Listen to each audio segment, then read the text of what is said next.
Olá, pessoal, boa noite. Chegando a mais uma edição do nosso Conversando sobre Segurança do Paciente. Boa noite. Oi, Fabiola. Boa noite. A gente daqui a uns minutinhos vai conversar com a Sabrina Pese. Vou chamar a Sabrina aqui já para nossa conversa, ela já está aqui conosco.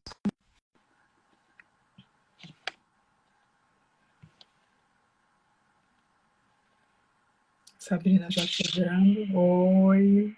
Olá, bom? Bom, tudo bem. Seja Tudo muito bem, bem-vinda.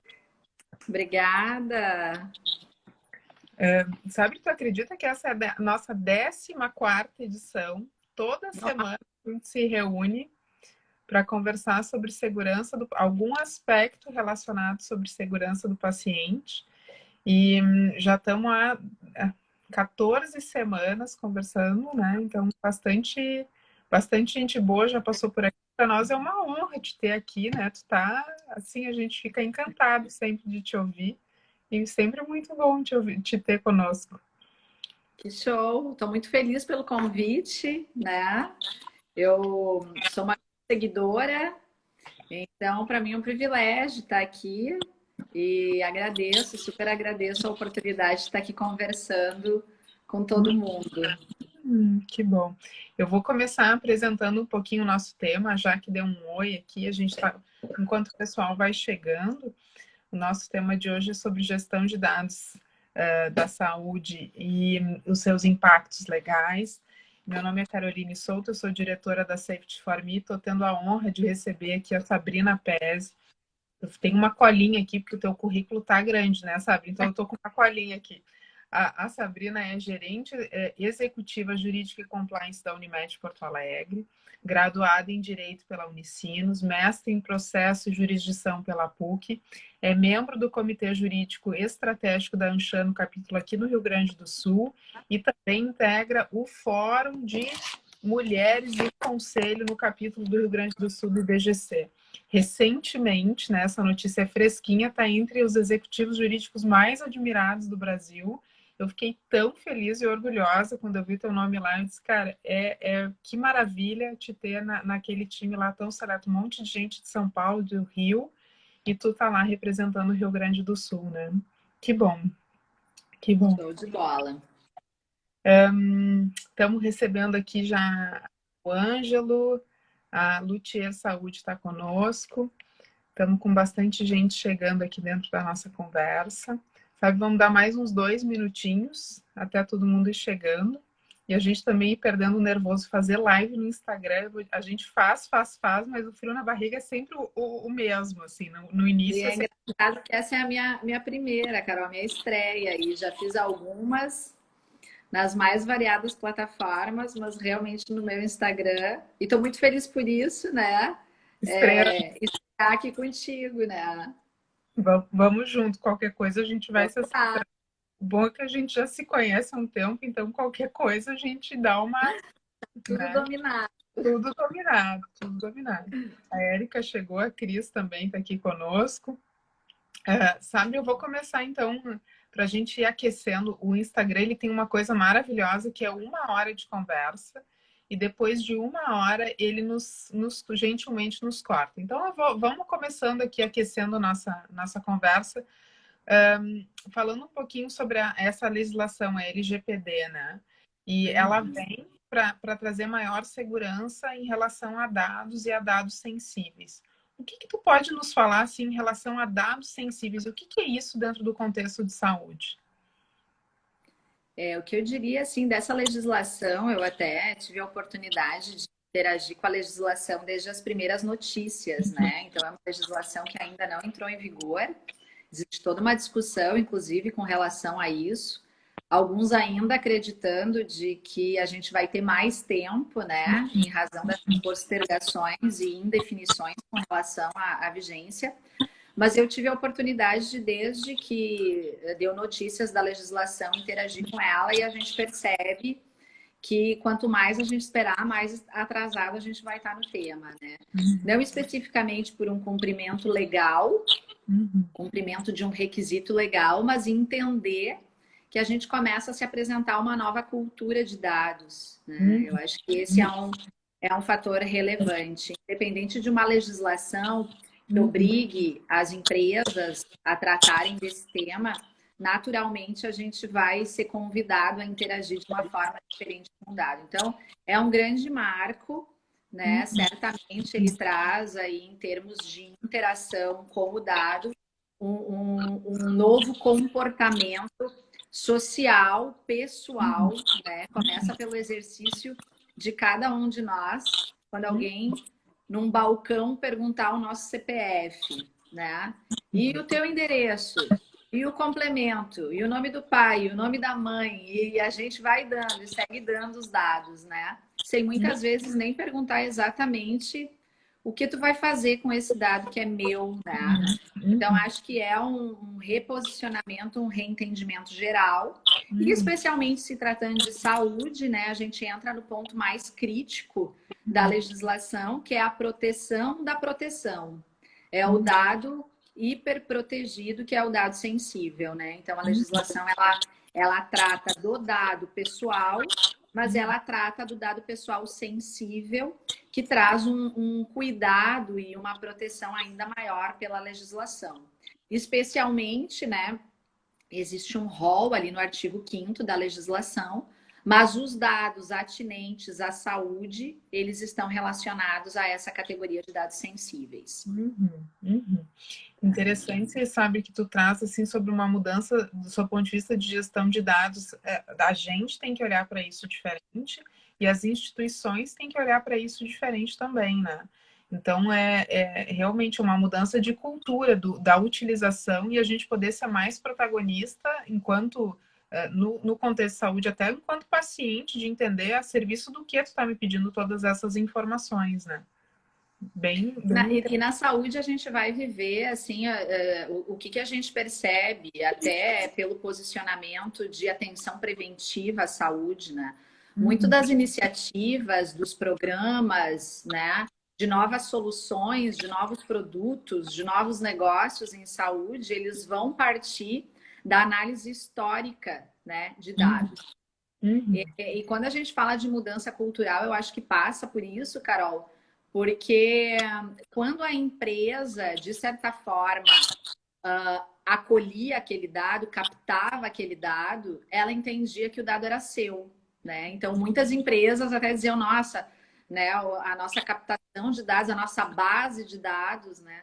E quando a gente fala de uma mudança cultural, é porque a legislação, ela nos apresenta quem é o verdadeiro dono do dado. Ela traz o conceito do titular do dado. Então, as empresas, elas assumem os negócios, eles assumem uma posição de não ser o dono daquele dado. Né? Só que, por vezes, ele é essencial para a melhor estratégia do negócio. A legislação também trata um pouco disso, trata das regras de compartilhamento, coloca expressamente as hipóteses em que não pode haver o compartilhamento, seja para obtenção de vantagem econômica, a própria questão de avaliação de seleção de risco. Então, a própria legislação, ela trata um pouco isso, mas o que a gente percebe é que esse repositório de dados, que na saúde é tão importante, ele exige que as instituições não deixem de acessar o dado, mas passem a acessá-lo de uma forma diferente, né? Então, a legislação traz o conceito do anônimo, do anonimizado, que são questões mais técnicas, né? Mas que as empresas vão ter que começar a exercitar esses novos modelos do trânsito do dado. Porque uma vez que o titular alcança o dado, a gente tem que cuidar desse dado. Né? Então, desde ali se instala um novo conceito que também tem sido utilizado para um melhor entendimento dessa nova era, né? Desse novo conceito, que é o ciclo de vida do dado. Né? Então, eu acuso como relevante essa posição titular do dado, reconhecer quem é o verdadeiro dono do dado e, por isso, a ele direitos e ao detentor deveres. É assim que a legislação traz o tema, né? E ela apresenta o ciclo de vida do dado, que antes também as instituições se preocupavam em coletar o dado, mas não se preocupavam na exclusão do dado, na eliminação do dado, na limpeza das suas bases, né?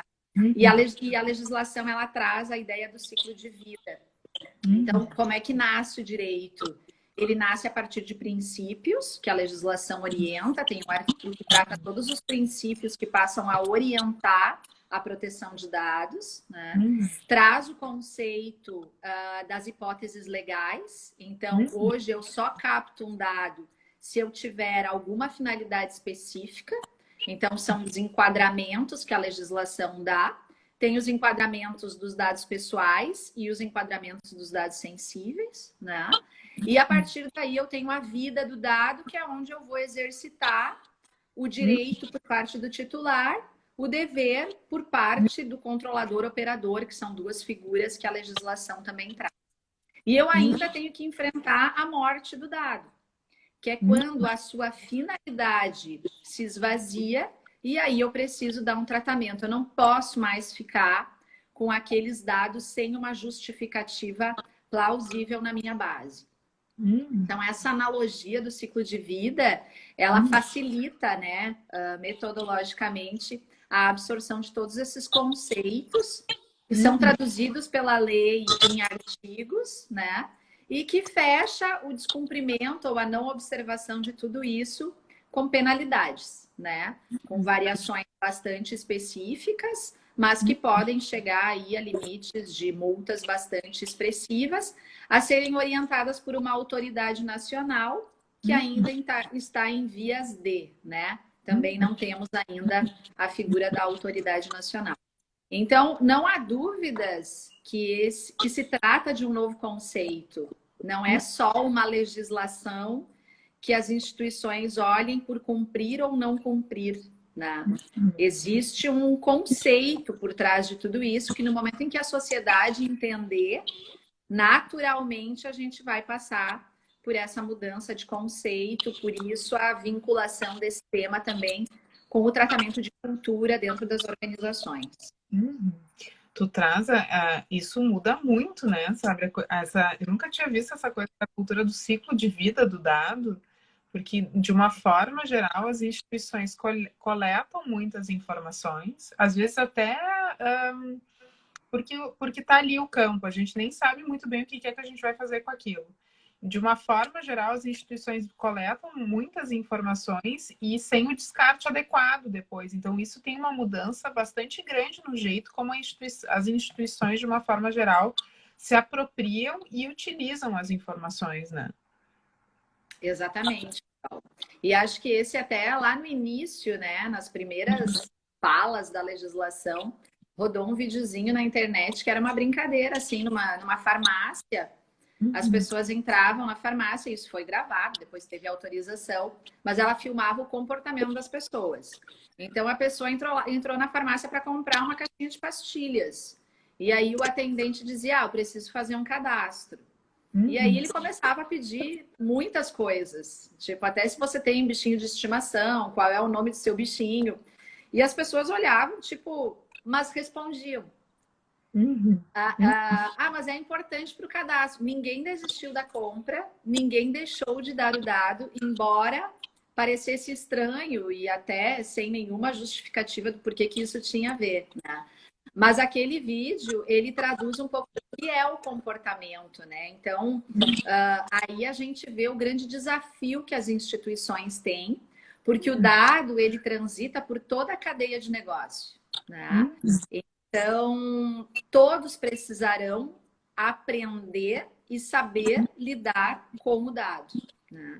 Tem alguns pontos chaves nas instituições, como os novos negócios, por exemplo, já devem se pautar sob essa ótica, né? Como será, né? Como que eu vou, porque eu não posso mais pensar num novo negócio que transite por dados como antes. Há que se refletir novas formas, né, de transitar por esse dado. E o próprio titular do dado, que com o tempo, né, e com o passar do tempo, vai começar a questionar. Vai começar, as instituições devem estar preparadas para isso, né? Uma vez educada sobre a gente vai poder perguntar para a instituição que dados ela tem. Exatamente. E aí vem o desafio da instituição. No momento em que eu pego o dado, eu me coloco na condição de gerir aquele dado, né? Então, se o titular quiser fazer uma portabilidade, quiser fazer uma pergunta de onde estão os seus dados, quais são os dados, que base estão os seus dados, e até mesmo solicitar a exclusão dos dados. Quando a gente fala de saúde, a gente vai falar muito do consentimento, né? Porque até por ser um dado sensível, muitos dos dados de saúde, tu não vai ter um enquadramento específico, tu vai cair na hipótese do consentimento, que é a pessoa consentir que tu pegue e capte aquele dado. Esse consentimento, a legislação também trata, ele não pode ser genérico, ele tem que ser específico, e uma vez encerrada aquela finalidade específica, esse dado precisa ser excluído. Você não pode mais ficar com esse dado hoje se aquela finalidade se extinguiu. Uma outra questão que a gente fala muito é que eu posso ter um consentimento sobre uma determinada finalidade e ali adiante eu ampliar a necessidade desse consentimento. Eu não posso usar o primeiro consentimento que foi dado. Eu tenho que fazer um novo consentimento. E a cada nova interação aumenta a minha responsabilidade de gestão, né? Então esse é o grande desafio. Em empresas de saúde, não tem dúvida nenhuma que esse tema é um tema vigente, presente e relevante. Quando a gente conversa com outros negócios, alguns ainda dizem, mas eu não trabalho com dados, eu só tenho dados de colaboradores. Como se os dados dos colaboradores não estivessem também no enquadramento legal, né? Então, o que a gente vê é que sim, para o segmento da saúde, a gente está no auge, no olho do furacão da legislação, mas é uma legislação que afeta todos os negócios, né? Dificilmente a gente vai ter um negócio que não tenha alguma circulação de dados.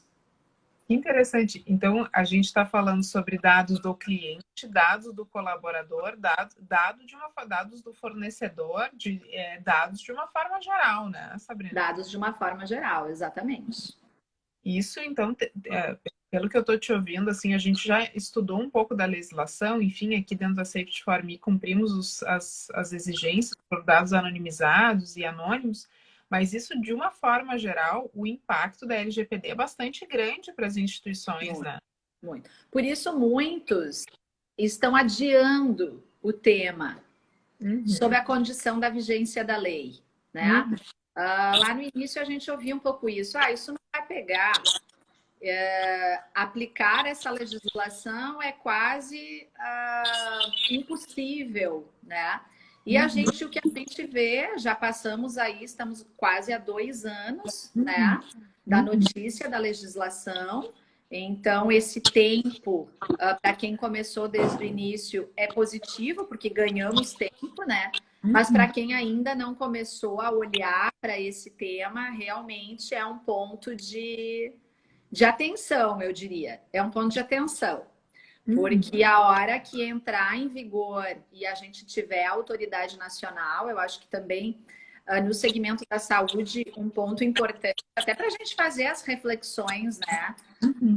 A gente vive num mercado regulado, então a gente já tem a interação com os agentes reguladores, seja a Anvisa, seja a ANS, seja as próprias vigilâncias, enfim.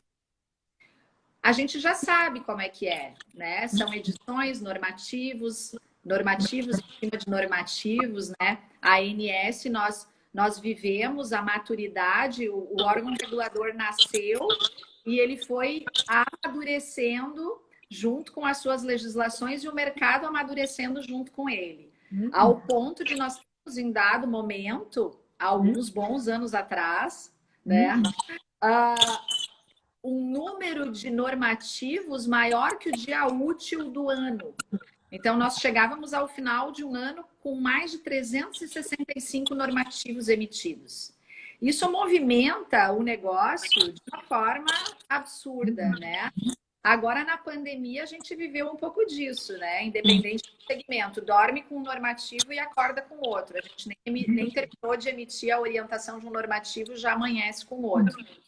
A vinda da autoridade nacional, ela vai nos convidar para esse lugar também, né? Então, não será só o escopo da legislação. Nós teremos muitos conceitos que vão ser detalhados, vão ser especificados pela autoridade nacional.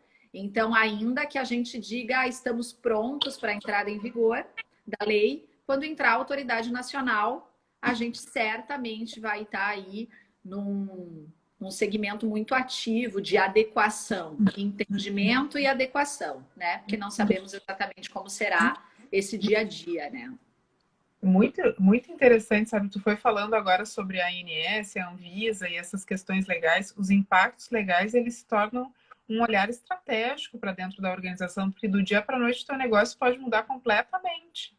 E a gente sabe que entre a gente receber um input externo, né, para dentro da estratégia da organização, até isso virar rotina, processo, né, dia a dia, isso vai um tempo, né, pela própria necessidade de organização. A Cris está colocando aqui nos nossos comentários que ela acredita muito nessa questão dessa organicidade, né? A gente precisa se desenvolver para que isso se torne dia a dia, independente da legislação, né? Isso é responsabilidade da empresa, né, sabe?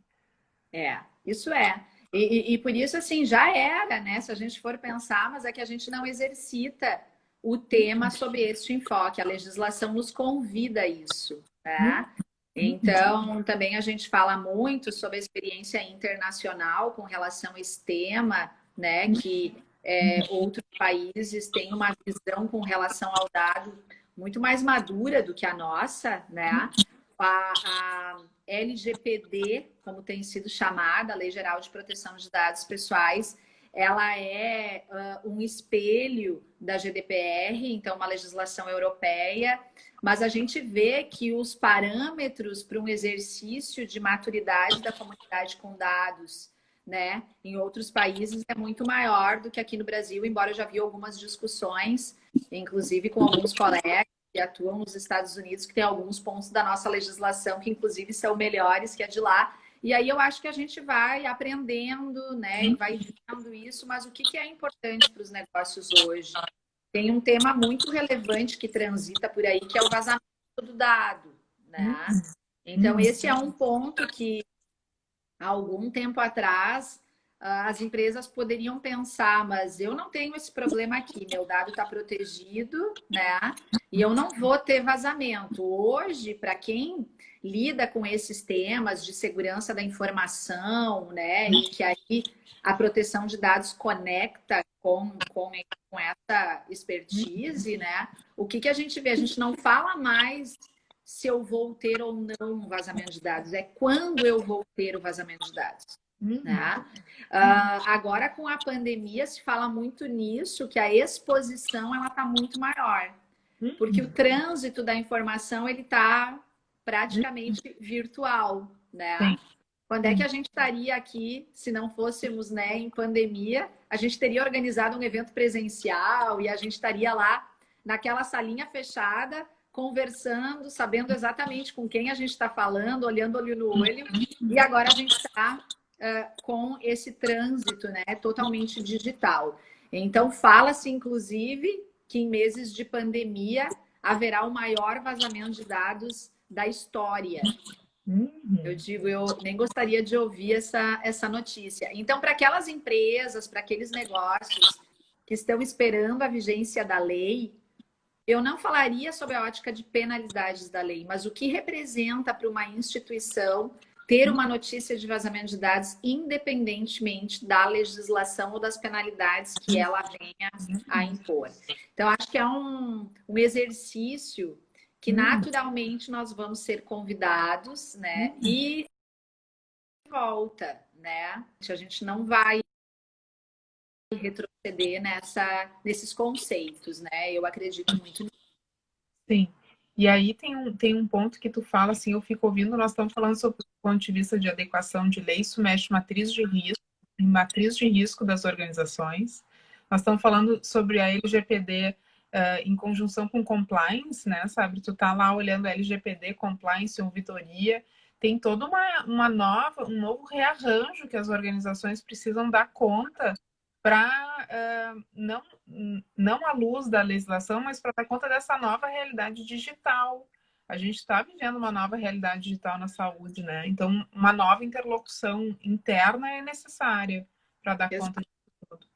O que a gente vê que a legislação também traz, né? Ela traz a exigência de tu ter o encarregado.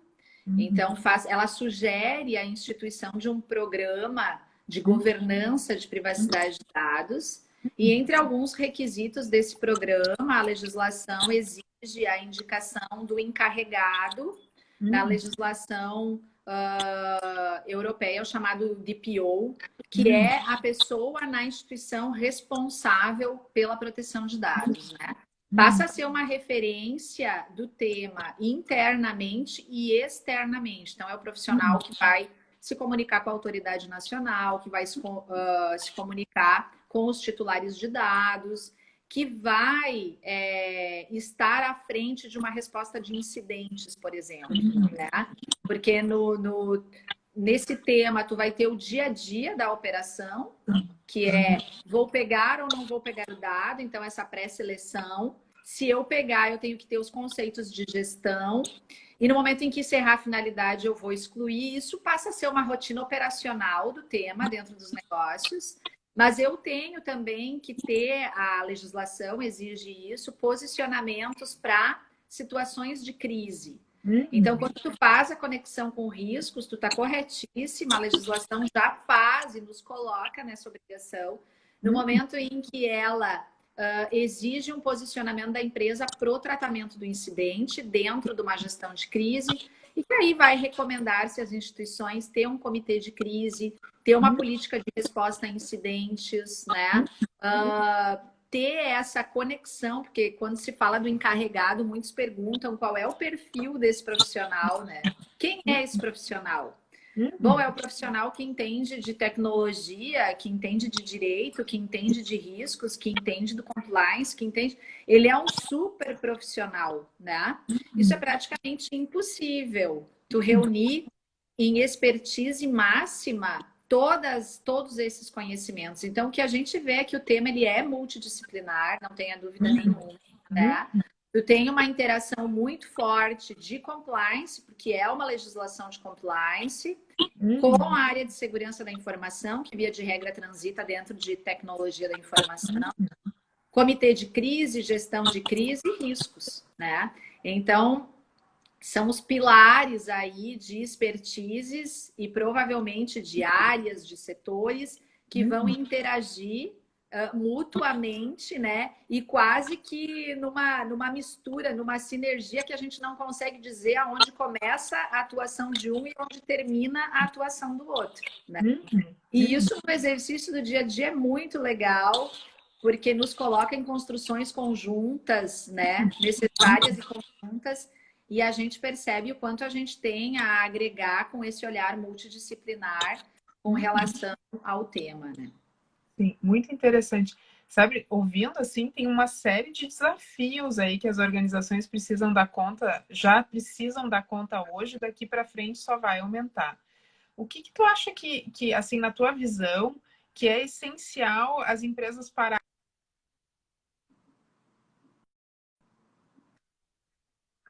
olhar à luz de todas essas transformações que estão acontecendo, provocadas pela legislação, né? A gente tem, e isso quando a gente estrutura lá um roteirinho, né? A exemplo do compliance, eu acho que todas as empresas já viveram isso no compliance, né?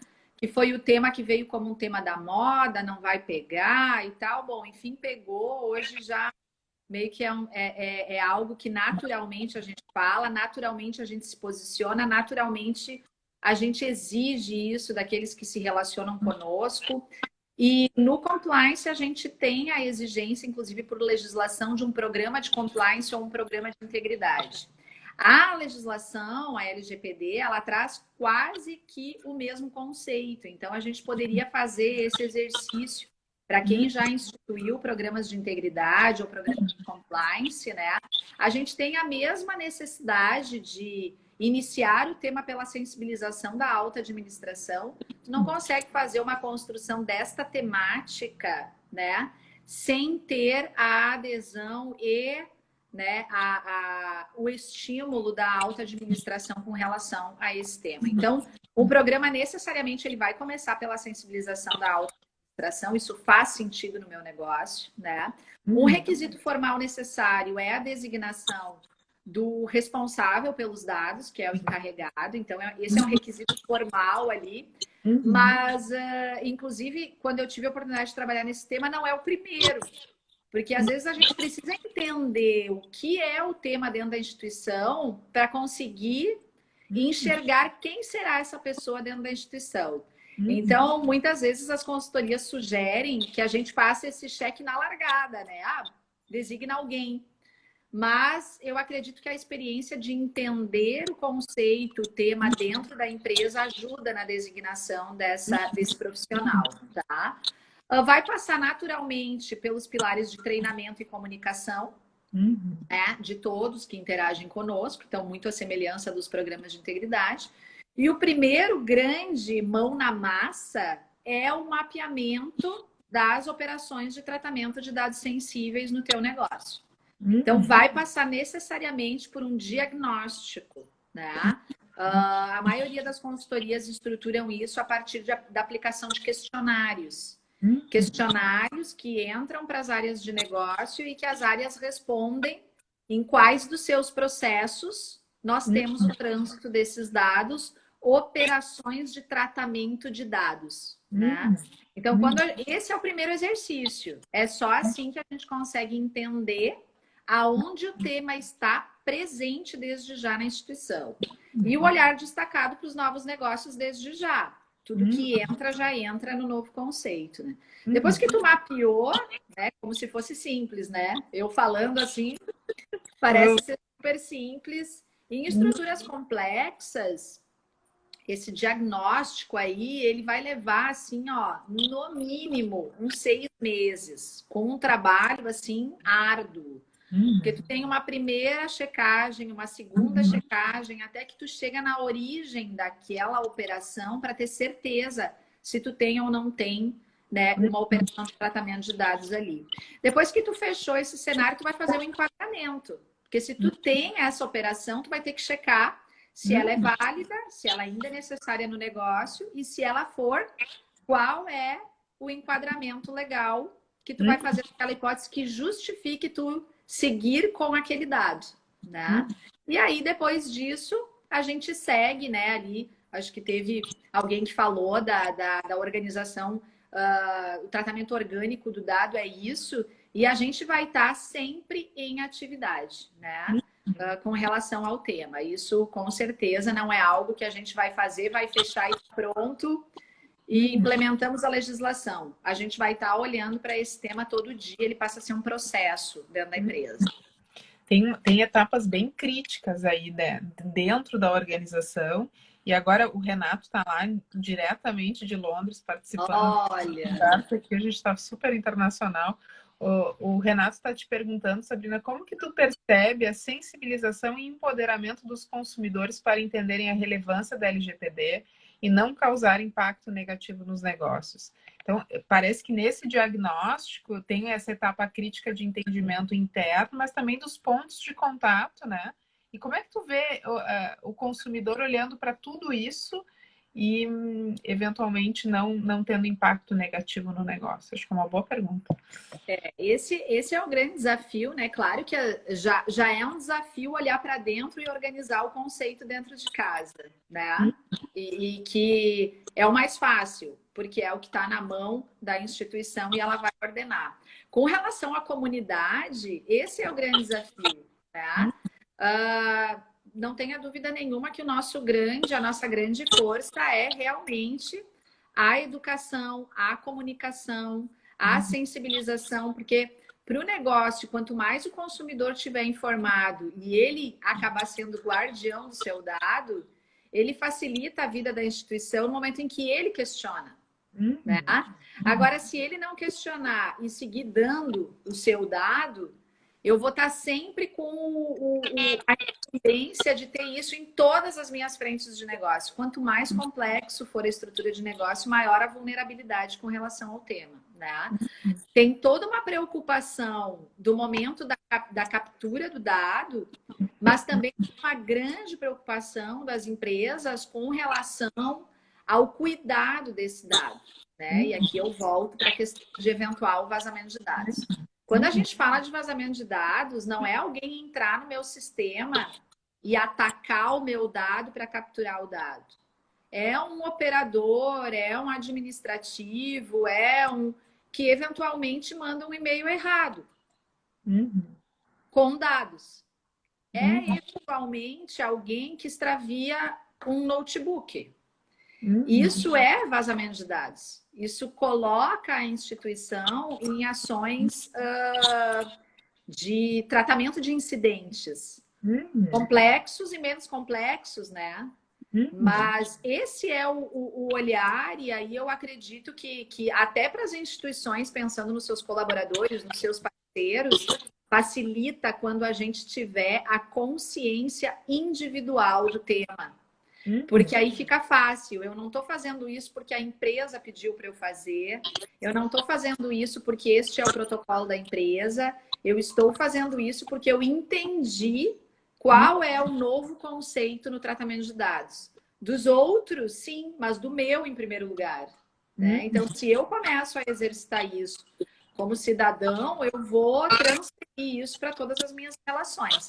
Por isso, não, para mim, é um caminho natural a consciência disso como cultura. Eu estava participando de um outro evento e um professor lá de São Paulo, ele fez uma analogia à bituca de cigarro.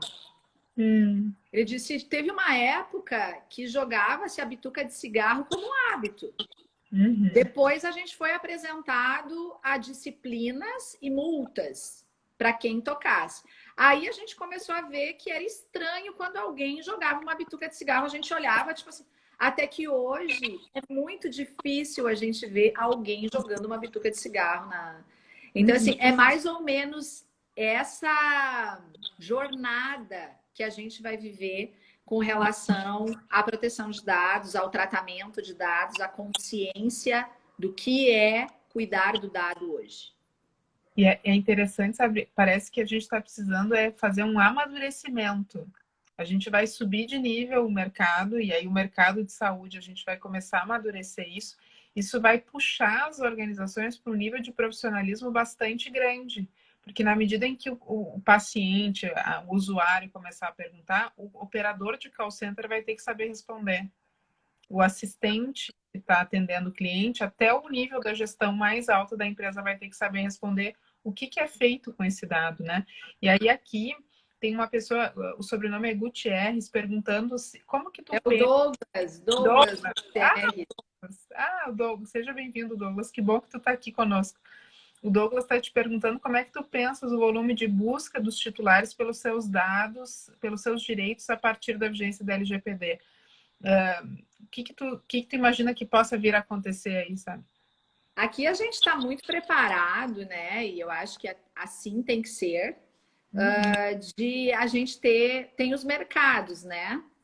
Então, assim, eu sou jurídico e compliance, então também lido muito com a judicialização. Hoje a gente já acompanha, a legislação não está vigente, já existem ações coletivas, ações de instituições, né, contra algumas empresas buscando a satisfação com relação ao tratamento de dados. Então, não tenha dúvida nenhuma que a gente está diante, possivelmente, de um mercado. O próprio judiciário tem discutido um pouco isso, né, de como vai ser essa acolhida das demandas que venham a discutir isso.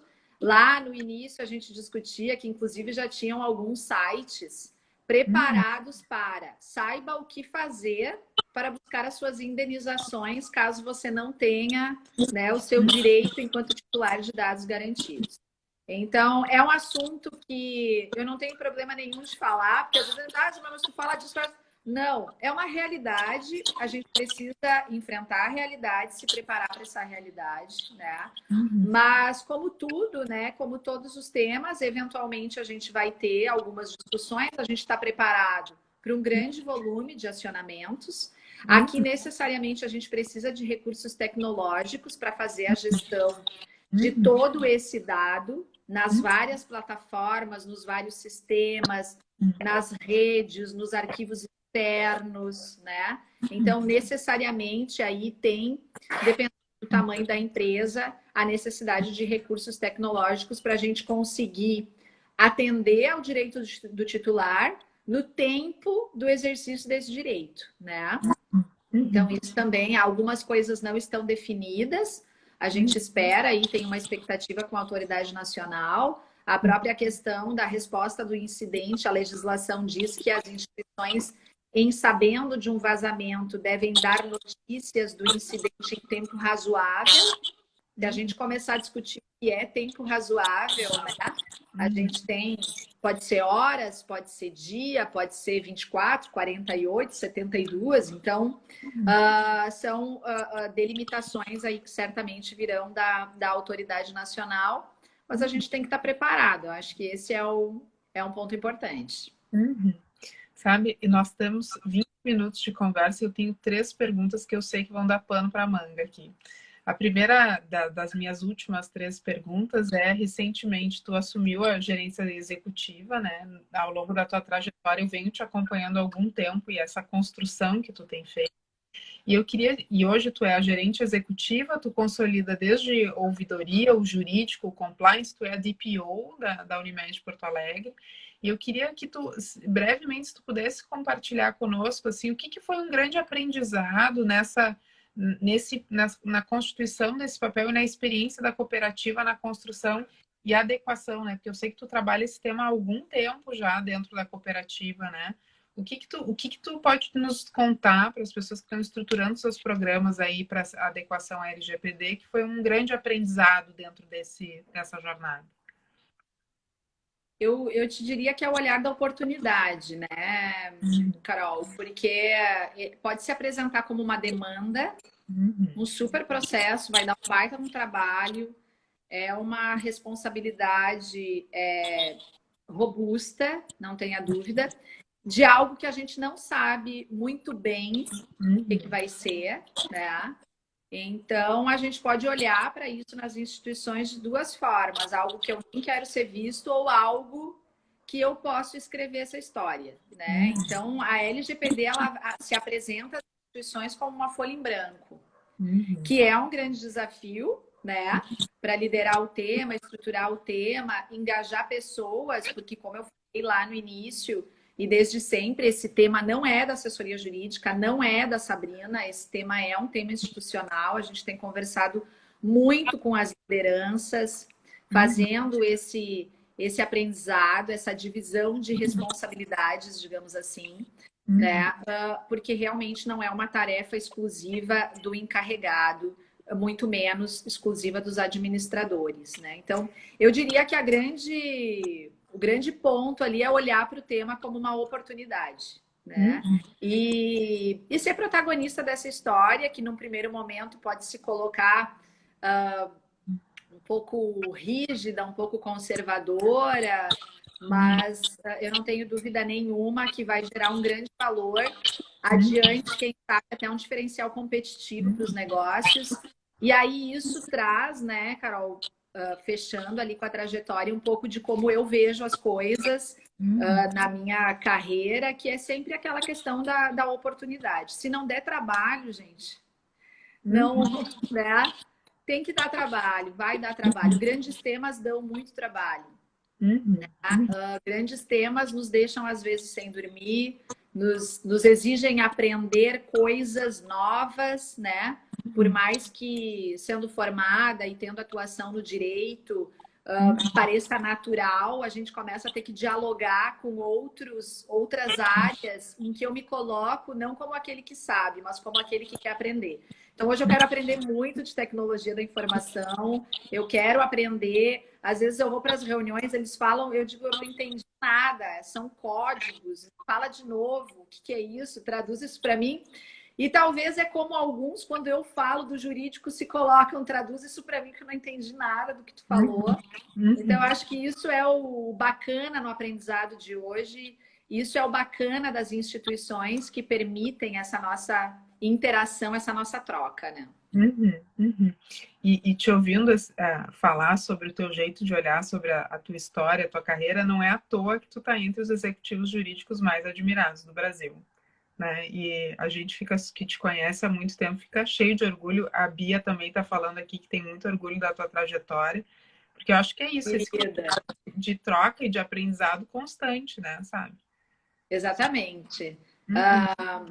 A Rúbia é uma colega que eu não vou nem dizer aqui há quantos anos a gente já trabalhou juntas. Então é isso, é uma trajetória, não é algo que se estabelece de um dia para o outro, né? Não é algo que se estabelece antes de um grande trabalho. Então, eu cultivo muito os ditados que meu pai me ensinou, né? Quem planta, colhe. O plantio, ele é necessário. A gente fica, por vezes, muito tempo, né? Fazendo plantio, mas quando a gente faz a colheita de uma trajetória robusta de responsabilidade, que eu acho que são as minhas principais características, né? Responsabilidade e comprometimento, né?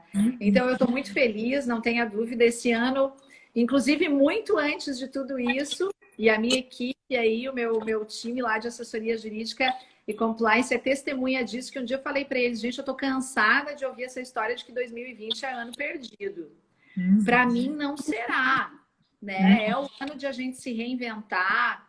Bom, se eu não posso estar onde eu estaria, como eu vou estar em novos lugares? E eu acho que esses momentos que eu estou vivendo agora, eles só traduzem, né? Esse sentimento que eu tenho comigo. Claro que a gente está em tempos difíceis, né? Não tenha dúvida nenhuma disso. Mas também a gente não pode olhar só para isso, né? Acho que a gente tem que administrar isso e tentar achar uma forma diferente de fazer a roda girar, né? Uma coisa que eu aprendi contigo é sempre em frente.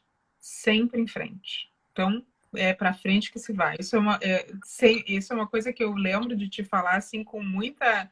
E eu trago comigo para minhas coisas, porque eu acho que é bem isso, né, sabe? Vamos para frente, que é para frente que se vai. É isso aí. Eu tenho uns minutos finais e eu queria perguntar sobre a Sabrina. A gente tem feito assim um ping-pong no final das nossas lives também para mostrar que os executivos que são bem-sucedidos, eles têm um equilíbrio, e eu sei que tu preserva bastante a tua família, né? Tu tem 2 filhos, casada com o Carlos. Eu queria que tu contasse um pouquinho sobre quem é a Sabrina. Então, eu tô aí, né? Tô me reinventando, porque do dia para a noite a gente veio trabalhar em casa, e aí no primeiro mês, meio perdido, sem saber exatamente o que estava acontecendo, e aí a gente se dá conta de que começa a ter uma fila de problemas. É o problema da escola, é o problema do almoço, é o problema de onde as crianças vão ficar, é o problema de agendas, é o problema de um lugar silencioso, é o problema de uma iluminação, é o problema... E aí eu sentei com meu marido e disse para ele assim, ó, chega da lista de problemas, vamos começar com as soluções. Cheque de soluções, né? Que eu acho que mais ou menos foi o que todo mundo viveu. Então, realmente é um grande desafio. Eu tenho o Davi e o Gael, que são 2 figurinhas. E aí a gente olha o bom, né? O bom da pandemia, eles estão se conhecendo como irmãos, porque iam para a escolinha de manhã cedo, voltavam de noite, era comer e dormir, né? Então está sendo muito divertido, mas é um desafio, não tenha dúvida nenhuma. Enquanto mulher, mãe, esposa, tem o horário de almoço, né? Hoje eu tinha uma reunião ao meio-dia. Então, é uma reorganização. Eu não tenho como deixar isso sem ter alguma interação. Eu digo, pessoal, o máximo que vai acontecer, eu vou ficar com a câmera fechada para preservar vocês do cenário, Vou deixar o microfone fechado também, porque é a hora de bater bife. E quando eu tiver que falar, eu dou uma corridinha na área de serviço, que é o lugar mais silencioso no horário de almoço. Vai dar tudo certo, né? Se eu não contar o bastidor, eu juro que ninguém pensaria que é assim que acontece muitas reuniões do horário de almoço, que tem que acontecer, porque os assuntos são urgentes e efetivamente não podem esperar, né? Mas é isso, Carol, tô curtindo a minha família, né? Às vezes a gente fica meio descabelado, mas no final dá tudo certo e tem que olhar para diversão da vida, porque senão fica muito pesado, né? Sim, sim. E, sabe, nos encaminhando aqui para o fechamento da nossa conversa, o que que tu poderia deixar de mensagem final para quem vai ou está assistindo aqui conosco, ou vai assistir depois a gravação? O que que tu gostaria de dizer, assim, para quem está enfrentando as mudanças, e até a pandemia, assim, dentro da tua experiência? O que que tu gostaria de deixar de mensagem? Eu sigo com essa, acho que a grande mensagem positiva disso é a gente tentar encontrar em todas as oportunidades, interações, o que tem de bom, o que eu posso aprender nesse momento, o que eu posso mudar minha rotina, mudar meus conceitos e estar aberta a esse momento de adaptação. Eu acho que perfis muito rígidos, muito conservadores, muito programados, eles acabam perdendo esse espaço, porque ou a gente está fora ou a gente está dentro. E para estar dentro, o convite é se readaptar.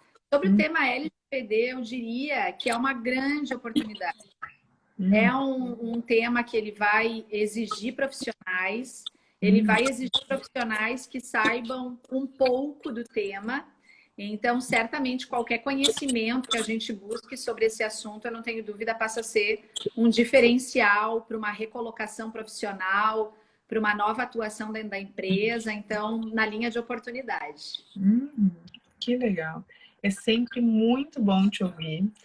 E assim, e escutando e vendo toda a tua apropriação em relação ao tema, né? Eu acho que isso traz, estimula as pessoas a conhecer mais e mostra, assim, quanto que é possível, né? Sabe, com dedicação, com esforço, é possível e tá aí uma grande oportunidade para as instituições de saúde, né? A gente vai ver ainda isso crescendo bastante aí dentro do nosso segmento. Muito obrigada por estar aqui conosco. Obrigada a todo mundo que nos assistiu aí nessa 1 hora de conversa, de bate-papo. Obrigada, Sandra. Agradeço, Carol. Pessoal, estou nas redes aí. Qualquer coisa é só me chamar e a gente vai trocando uma ideia. Que maravilha. Denise, Renato, obrigada, gente. Uma ótima noite. Obrigada, queridos. Um beijo. Beijo, beijo. Tchau.